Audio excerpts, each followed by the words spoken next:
नमस्कार, मैं पूनम तागर और आप देख रहे हैं एमबी नेटवर्क। बुलेटिन की शुरुआत करेंगे फटाफट खबरों के साथ। बीजेपी के राष्ट्रीय अध्यक्ष जेपी नड्डा आज जाएंगे जयपुर। चुनावी संकल्प पत्र के लिए आकांक्षा रथों को दिखाएंगे हरी झंडी। 200 विधानसभा क्षेत्र में दौड़ेंगे रथ। दिल्ली के राउज एवेन्यू कोर्ट में आज लैंड फॉर जॉब मामले में लालू परिवार की होगी पेशी। लालू प्रसाद, तेजस्वी यादव और राबड़ी देवी समेत 17 आरोपियों के खिलाफ मामला दर्ज। मल्लिकार्जुन खड़गे का आज रायगढ़ दौरा। भरोसे का सम्मेलन कार्यक्रम में होंगे शामिल। सीएम बघेल समेत कई दिग्गज रहेंगे मौजूद। आप सांसद संजय सिंह के घर पर ईडी ने मारा छापा। दिल्ली आबकारी नीति केस में होगी कार्रवाई। रेल मंत्री ने Vande Bharat sleeper version concept की तस्वीरें की शेयर। कोच में होगी रूफ लाइटिंग। बर्थ में चढ़ने के लिए बनाई गई 5 स्टेप सीढ़ी। जम्मू के पास राजौरी में आतंकियों पर सेना का प्रहार। सुरक्षा बलों की घेराबंदी में फंसे 3 दहशतगर्द। गोलीबारी के बाद पूरे इलाके में सर्च ऑपरेशन जारी। आईएसआईएस के नाम पर भारत के खिलाफ साजिश रच रहा आईएसआईएस आतंकी शहनवाज का बड़ा खुलासा। टारगेट पर कई प्रमुख मंदिर। दिल्ली, मुरादाबाद और लखनऊ से गिरफ्तार 3 आईएसआईएस आतंकियों को लेकर बड़ा खुलासा। 26/11 से बड़े हमले की थी साजिश। अयोध्या के राम मंदिर को बनाना चाहते थे निशाना। महाराष्ट्र के नांदेड़ जिला अस्पताल में 24 घंटे में 12 नवजात समेत 24 लोगों की हुई मौत। सरकार पर उठे सवाल। राहुल गांधी ने शिंदे सरकार पर उठाए सवाल। शरद पवार ने भी राज्य सरकार को घेरा। 36 घंटे के दौरान मरने वालों की संख्या 31 पहुंची। पूर्व मुख्यमंत्री अशोक चौहान ने बताया मरने वालों में 7 मरीजों में से 4 बच्चे। अस्पताल में मरीजों के परिजन कर रहे हंगामा। परिजन ने कहा दावा और स्टाफ की कमी से मरीजों की हो रही मौत। यूपी के हिस्से करके अलग राज्यों की उठी मांग। यूपी के हिस्से से अलग सूबे का बयान आया सामने। राजभर ने चला अलग पूर्वांचल का दाव। केंद्रीय राज्य मंत्री संजीव बालियान ने पश्चिमी उत्तर प्रदेश को अलग राज्य बनाने की मांग का किया समर्थन। कहा मेरठ को बनाएं प्रदेश की राजधानी। पश्चिमी यूपी के लोग समय समय पर उठाते रहे हैं मांग। वेस्ट यूपी को अलग राज्य बनाने को बताएंगे 5 वजह। जनसंख्या के लिहाज से यूपी देश का सबसे बड़ा राज्य है। उत्तर प्रदेश में 24 करोड़ जनसंख्या और 75 जिले। नोएडा में बीच सड़क पर मेज लगाकर मनाया गया बर्थडे। एक साथ रखे 10 से ज्यादा केक। पुलिस ने 4 लोगों को पकड़ा। कार्रवाई करते हुए पुलिस ने 4 युवकों को किया गिरफ्तार और अन्य की तलाश जारी। थाना फेज 1 का बताया जा रहा है पूरा मामला। सनी कुमार, मनीष कुमार, अनूप त्रिपाठी के रूप में हुई युवकों की पहचान। अशोकनगर के रहने वाले हैं युवक। एएमयू में जमकर हुई फायरिंग। छात्रों के 2 गुट आपस में भिड़े। डॉक्टर समेत 3 लोग हुए घायल। फायरिंग की घटना में होम्योपैथिक डॉक्टर समेत 3 लोगों को लगी गोली। विवाद में कई लोग गंभीर रूप से घायल।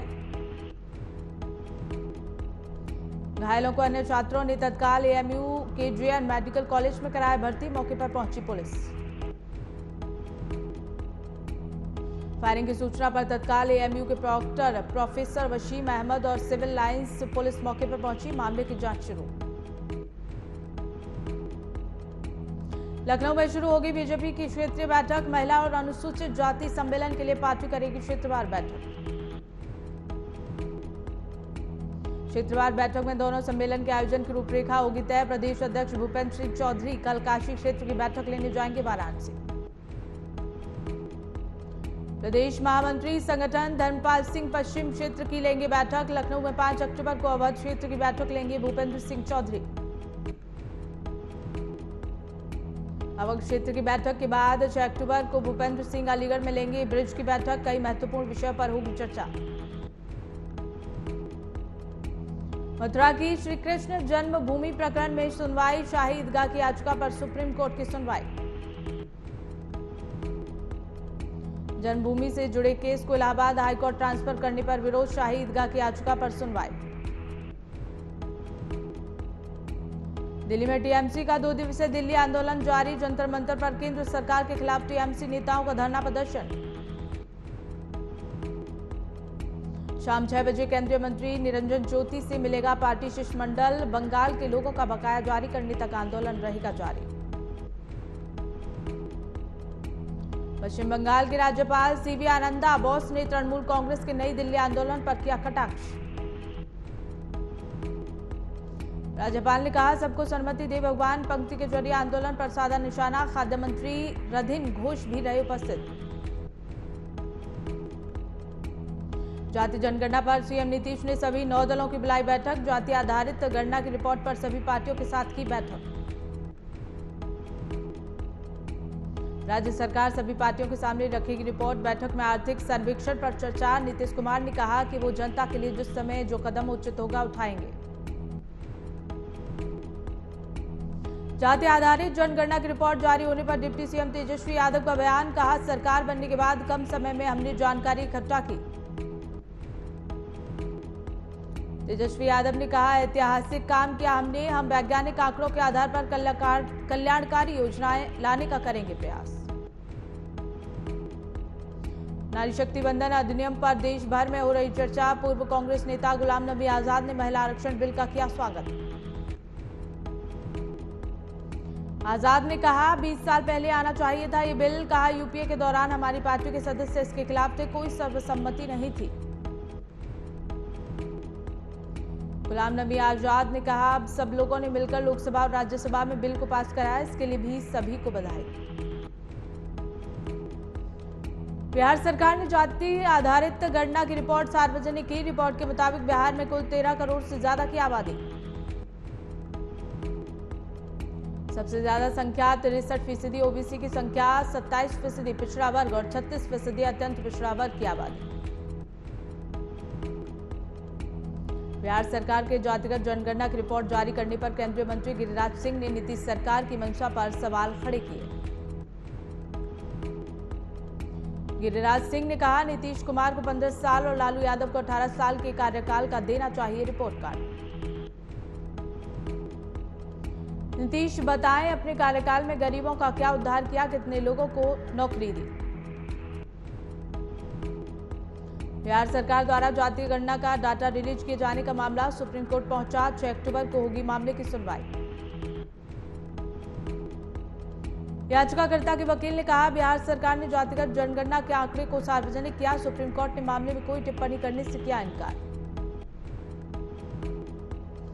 मुख्यमंत्री नीतीश कुमार के नेतृत्व वाली बिहार सरकार ने सोमवार को बहुप्रतिशत जाति आधारित गणना के निष्कर्ष किए थे जारी। गाजियाबाद की कमिश्नरेट पुलिस में पुलिस का बड़ा कारनामा, मुकेश दरोगा ने ग्राम कनवाबी के संदीप नागर को धारा 151 के फर्जी मामले में भेजा जेल। संदीप नागर ने बताया, पूरे दिन की दिनचर्या के सीसीटीवी फुटेज हमारे पास, रात 8 बजे मुकेश दरोगा ने संदीप को किया गिरफ्तार।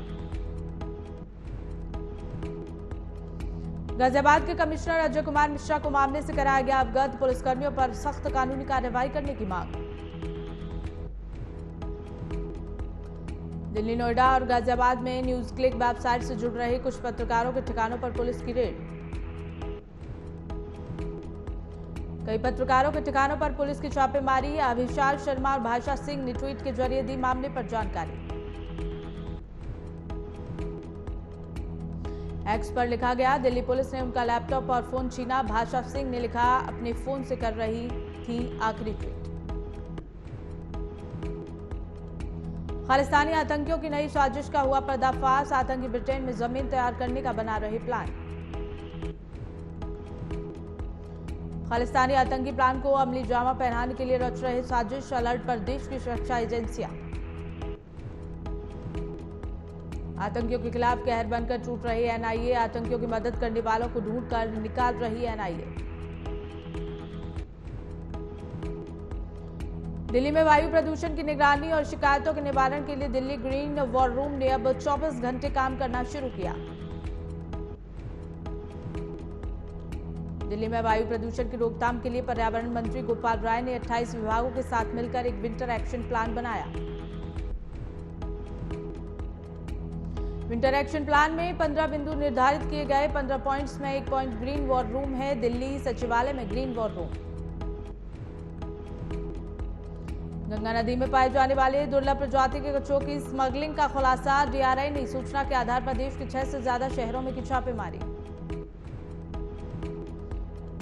छापेमारी में सैकड़ों की संख्या में कछुओं को किया गया बरामद। पकड़े गए कछुओं की कीमत 1 करोड़ रुपए से ज्यादा। चेन्नई समेत देश के 6 शहरों में एक साथ छापेमारी। छापेमारी में दुर्लभ प्रजाति के 955 कछुओं के बच्चों को किया गया जब्त। नागपुर से पकड़े गए 551 कछुए। प्रत्येक कछुए की कीमत 10,000 से 50,000 रुपए के बीच। छत्तीसगढ़ में भी सांसदों को चुनाव में उतारेगी बीजेपी। सूत्रों के मुताबिक केंद्रीय चुनाव समिति की बैठक में लिया गया फैसला। राजस्थान, छत्तीसगढ़ दोनों राज्यों के उम्मीदवारों के नामों का नहीं किया गया ऐलान। जल्द हो सकती है सूची के नामों की घोषणा। दारुल शफा के बजाय नए स्थान पर बनेगा उत्तर प्रदेश का नया विधान भवन। पूर्व प्रस्ताव को सीएम योगी आदित्यनाथ ने किया खारिज। प्रस्ताव में यातायात समेत कई समस्याओं का किया गया जिक्र। वहीं दिल्ली के नए संसद भवन की तर्ज पर बनेगा नया विधान भवन। छत्तीसगढ़ में चुनावी माहौल को उधार देने के लिए पीएम मोदी ने किया धुआंधार प्रचार। छत्तीसगढ़ की जनता को गिनवाई अपनी पूरी उपलब्धियां। पीएम ने कहा, हमारी सरकार ने इंफ्रास्ट्रक्चर पर होने वाले खर्च को बढ़ाया। इस साल का 10 लाख करोड़ कर दिया। राज्य में रेलवे की कई बड़ी परियोजनाएं चल रही हैं।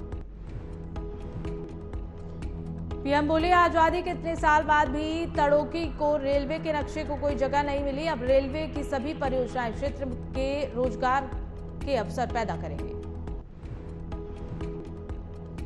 बी कैटेगरी की सीटों पर सांसदों को उतारने की तैयारी में बीजेपी। मध्य प्रदेश फॉर्मूले से राजस्थान जीतने पर मंथन। विधानसभा चुनाव मैदान में गजेंद्र सिंह शेखावत, राज्य मंत्री कैलाश चौधरी, राज्यवर्धन सिंह राठौर, बाबा बालकनाथ का नाम शामिल। मौजूदा विधायकों को फिर से टिकट देने की तैयारी में बीजेपी। कई सीटों पर मध्य प्रदेश का फॉर्मूला हो सकता है लागू। मायावती ने गठबंधन के सिलसिले में फैलाई जा रही भ्रामक खबरों से नेताओं को किया सावधान। एनडीए पर साधा जमकर निशाना। देश में होने वाले आगामी विधानसभा चुनावों को लेकर सियासी पारा हाई। केंद्रीय मंत्री अनुराग ठाकुर ने कांग्रेस पर जमकर निशाना साधा। अनुराग ठाकुर ने कहा, अगर किसी ने गलत किया है तो उसके ऊपर जांच एजेंसियां काम करती हैं। कांग्रेस की सरकार में उड़ीसा राज्य को 2.63 लाख करोड़ रुपए दिए जाते थे, जो अब बढ़कर 18 लाख करोड़ के करीब दिए जाते हैं। मोदी सरकार की एक्ट ईस्ट पॉलिसी कांग्रेस की लुक ईस्ट पॉलिसी से कहीं बेहतर। वो केवल देखने की बात करते थे, यहां पीएम का एक्शन बोलता है। केंद्रीय मंत्री नित्यानंद राय ने राजद और जेडीयू में मतभेद का जिक्र करते हुए सीएम नीतीश कुमार पर साधा निशाना। नित्यानंद कहा, आरजेडी और जेडीयू की उठापटक में दोनों बिहार को बदनाम ही नहीं बल्कि बर्बाद कर रहे हैं। बिहार की सरकार को विकास से मतलब नहीं है। नीतीश कुमार की कार्यक्षमता पर भी खड़े किए सवाल। कहा, नीतीश जी नींद में सोए हुए। ललन सिंह ने नीतीश कुमार को नींद में सुला दिया। हमीरपुर से भ्रष्टाचार की और बड़ी खबर आई सामने। 8 महीने पहले बना प्लेटफॉर्म नहीं झेल पाया हल्की बारिश। 12 लाख की लागत से निर्मित प्लेटफॉर्म के ध्वस्त होने पर लोग उठा रहे उंगली। लोगों को मामले में उचित कार्रवाई का इंतजार। एक बार फिर गरमाया नजर आ रहा है देश में पुरानी पेंशन स्कीम का मुद्दा। कर्मचारियों ने इसके खिलाफ किया प्रदर्शन। विधानसभा चुनावों और अगले साल होने जा रहे लोकसभा चुनाव से पहले सरकारी कर्मचारियों ने पेंशन स्कीम पर उठाई आवाज। चुनावी माहौल के बीच सरकार पर दबाव बनाने के लिए दिल्ली के रामलीला मैदान में देश भर के सरकारी कर्मचारियों ने किया प्रदर्शन। प्रदर्शन में लाखों सरकारी कर्मचारियों की जुटी भीड़। National movement for old pension scheme से जुड़े लोगों ने किया प्रदर्शन। कर्नाटक के शिवमोगा में ईद उल मिलाद के जुलूस के दौरान दो धार्मिक समुदाय में झड़प, घरों पर पथराव के बाद भड़की थी हिंसा, अलर्ट पर प्रशासन। टीपू सुल्तान की तलवार और अखंड भारत को हरे रंग से पोतकर छापी गई औरंगजेब की तस्वीर, विवाद के बाद धारा 144 लागू।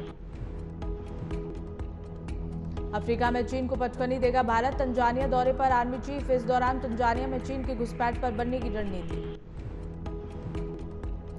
तंजानिया में भारत की सैन्य पहुंच जारी रखते हुए भारतीय सेना प्रमुख जनरल मनोज पांडे की 4 दिनों की यात्रा जारी। अफगानिस्तान के मंत्री ने महिलाओं और पुरुषों की समानता के अधिकारों पर दिया अनर्गल बयान, पुरुषों को बताया श्रेष्ठ। तालिबानी सरकार की ओर से औरतों के खिलाफ उठाए गए कदम को ठहराया सही, कहा महिलाएं और पुरुष समान नहीं। मानसून की विदाई के बाद बदला मौसम का मिजाज, आईएमडी ने जारी किया अलर्ट, आगामी दिनों में हल्की सर्दी का होगा एहसास। राजस्थान, हरियाणा, पंजाब और यूपी के कई इलाकों में मौसम का मिजाज बदला, राज्यों में धूप छांव का दौर जारी। मध्य प्रदेश में बारिश को लेकर अलर्ट जारी, 7 जिलों में हो सकती है तेज बारिश, छत्तीसगढ़ में भी बारिश की आशंका। भारतीय क्रिकेट टीम ने एशियन गेम्स 2023 के ओपन पहले मैच में नेपाल को 23 रनों से हराकर सेमीफाइनल में की एंट्री। भारत के मेडल की बड़ी संभावना, मैच में 2 प्लेयर्स को डेब्यू का भी दिया गया मौका। भारतीय टीम ने पहले बल्लेबाजी करते हुए 202 रन बनाकर नेपाल के सामने रखा 203 रनों का टारगेट, 23 रनों से हराया। तेजस का धाकड़ टीजर हुआ रिलीज, कंगना रनौत के एयरफोर्स पायलट लुक और डायलॉग्स ने सोशल मीडिया पर मचाया तहलका। तेजस के टीजर में कंगना रनौत के लुक और डायलॉग्स ने फैंस का दिल जीता, टीजर में देश के प्रति प्यार देखने को मिला। सिनेमाघरों में 27 अक्टूबर को रिलीज होने वाली है तेजस, कंगना रनौत तेजस के बाद इमरजेंसी में आएंगी नजर। सिनेमाघरों के बाद ओटीटी पर रिलीज होगी OMG 2, दर्शकों का फिल्म की ओटीटी रिलीज का इंतजार खत्म।